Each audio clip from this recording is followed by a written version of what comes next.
The protest leaders called for the largest possible turnout of people today to show their disapproval of the government in the hope that that would make it crack, and by and large they seem to have succeeded. This is just one of dozens of places in Bangkok where they've been gathering since the morning, and they're now heading off towards the same target they were aiming for last week, the Prime Minister's office, a symbolic capture for them if they can get in there. The question still is what that would achieve. They've already managed to get in once. And more than that now, the Prime Minister has now called for an election. She's dissolving Parliament. A lot of people here have been calling for that. There are others among them who say that won't be enough. So we don't know yet whether what the Prime Minister's decided today, and it is a dramatic development, will be enough to take some of the steam out of this movement. What we want is not just her to go out from the Prime Minister, but we want her and her family to go out of our country. Okay, that's what we want. So an election is not enough?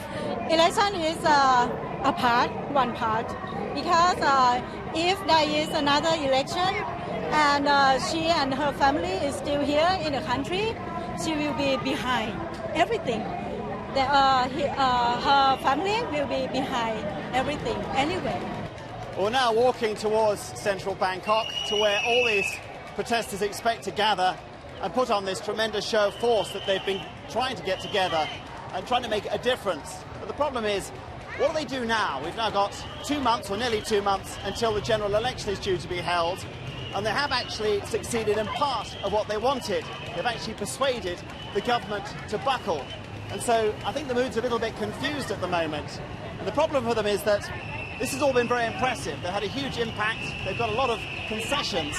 But they know that when it comes down to an election, the chances are the Prime Minister's party will still win. It's won the last 5 elections, so there's a lot of jubilation here. But people here know that the things they complain about, the corruption, the weakness of the parliamentary system, these have not yet been addressed. And I suspect, even after the Prime Minister's dramatic decision today, these will not be the last protests that we see.